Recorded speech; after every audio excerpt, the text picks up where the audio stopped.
Putin को रोकने के लिए अब नाटो को बुजुर्गों की फौज उतारनी पड़ रही है। ये है पूर्वी यूरोप में रोमानिया और यहाँ प्राहोवा की एक फायरिंग रेंज में पुतिन को रोकने की तैयारी चल रही है। एक एक सैनिक को गौर से देखिए। नाटो की दीवार बनने के लिए रोमानिया में अब बूढ़ों को उतार दिया गया है। पुतिन के युद्ध को काबू में करने के लिए रोमानिया की फौज हैरान कर रही है। पुतिन की सेना को रोकने वालों में ये है 55 साल के होरिया एक व्यापारी हैं। ये है फाचू योनस, उम्र 44 वर्ष, बैंक में काम करते हैं। ये है 51 साल के कॉन्स्टेंटिन मार्शल, एक अर्थशास्त्री हैं। ऐसी पूरी बटालियन तैयार हो रही है। पूर्वी यूरोप का देश रोमानिया नाटो का सदस्य है और पोलैंड के साथ उस पर भी रूस वाला खतरा बहुत तेजी से मंडरा रहा है। Amenințări, atât timp cât e un război la graniță, sigur că există amenințări și e bine să fim pregătiți să descurajăm. Dacă nu te pregătești, ești țintă ușoară. Romania में उस युद्ध की तैयारी चल रही है जिसकी कभी शुरू न होने की दुआ पूरा यूरोप कर रहा है। यूक्रेन से होने वाले हर धमाके का खौफ पूर्वी यूरोप में फैल चुका है। जहां जहां बम फट रहे हैं, जहां जहां रूस के ड्रोन अटैक का डर फैल रहा है, वो हर देश इस वक्त बहुत बड़े ट्रॉमा से गुजर रहा है। रोमानिया में हुए धमाके ने इस ट्रॉमा को कई गुना बढ़ा दिया है। रोमानिया की 2 करोड़ की आबादी बहुत ज्यादा तनाव में आ चुकी है। 17 अक्टूबर को हुए इस धमाके की वजह को लेकर पूरा रोमानिया परेशान है, क्योंकि शुरू में लगा कि ये कोई ड्रोन अटैक है, लेकिन अब तक वजह साफ न होने से कई तरह की बातें सामने आ रही हैं। इसी डर का हिस्सा है कि रोमानिया ने अपने बूढ़े लोगों की फौज तैयार करनी शुरू कर दी है। सबको एक एक राइफल थमाई और शुरू कर दी गई निशानेबाजी की practice.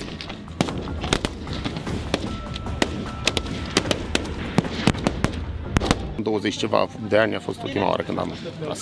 Când ați făcut armata? În 2004.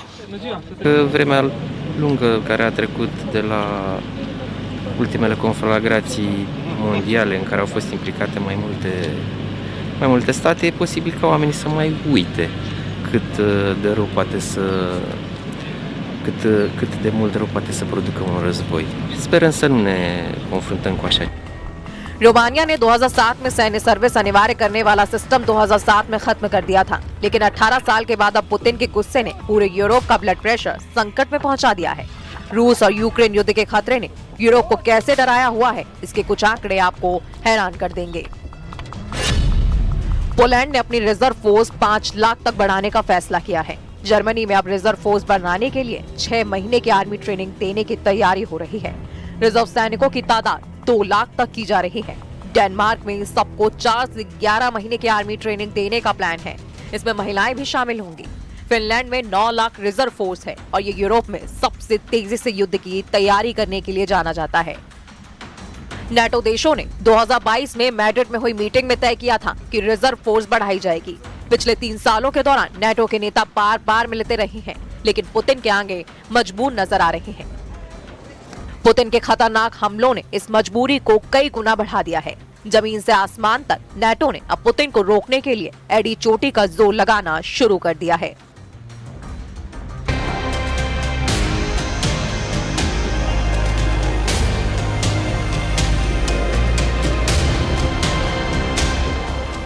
NATO के जेट अब पुतिन को डराने की लगातार कोशिश कर रहे हैं। नाटो के फाइटर जेट रूस को उसकी हद बताना चाहते हैं।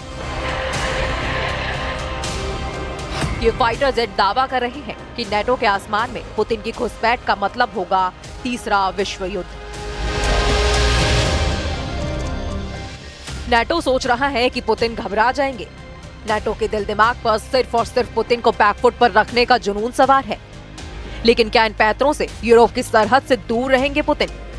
क्योंकि रूस के बॉर्डर पर गूंज रही नाटो के विमानों की गड़गड़ाहट अब मॉस्को तक गूंज रही है। नाटो की एयरफोर्स बता रही है कि वो पुतिन की चौखट पर पहुंच चुकी है और अब रूस की है नहीं। लेकिन डोनाल्ड ट्रंप के रूखे रवैये ने ज़ेलेंस्की के साथ साथ नाटो के भी होश उड़ा दिए हैं। व्हाइट हाउस में ज़ेलेंस्की से मिलने के बाद ट्रंप ने एक तरह से कह दिया है कि पुतिन को रोकना अब उनके बस की बात नहीं है। President Zelensky, as you know today, we had a very good meeting, very cordial meeting. In my opinion, they should stop the war immediately. You go by the battle line wherever it is, otherwise it's too complicated. You'll never be able to figure it out.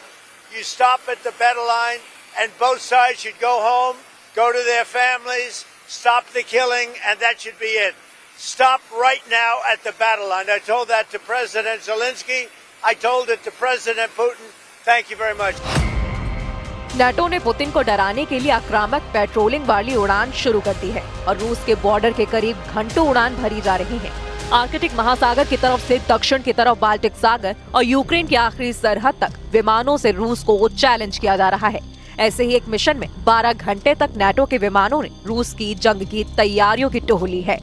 12 घंटे तक NATO के विमानों ने रूस के border की तरफ हर मोर्चे को स्कैन किया। 12 घंटे तक नाटो की एयरफोर्स इतनी ज्यादा एक्टिव रही जितना पिछले 3.5 साल के यूक्रेन युद्ध के दौरान वो पूरी पिक्चर से गायब थी।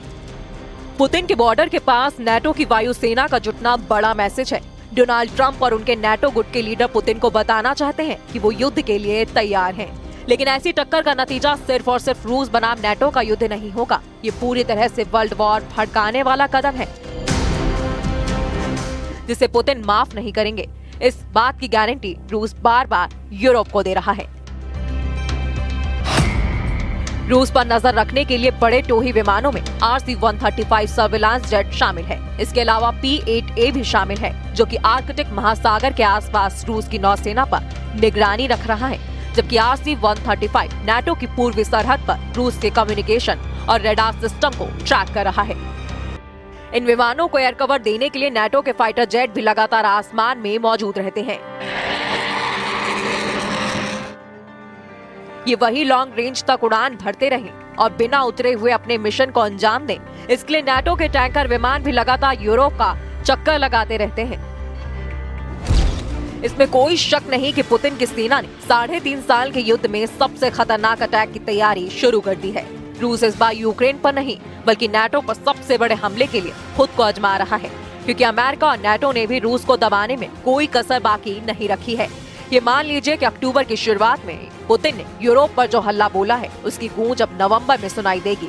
तस्वीरों में चाहे पुतिन का गुस्सा नजर न आए, लेकिन यूरोप का एयर डिफेंस इस वक्त पुतिन की खतरनाक नीयत के आगे फेल साबित हो रहा है। इसलिए अक्टूबर का महीना यूक्रेन और रूस के बीच नहीं बल्कि पुतिन और नाटो के बीच तनाव बढ़ा रहा है। इस महीने के आने वाले दिन बहुत अहम होने वाले हैं।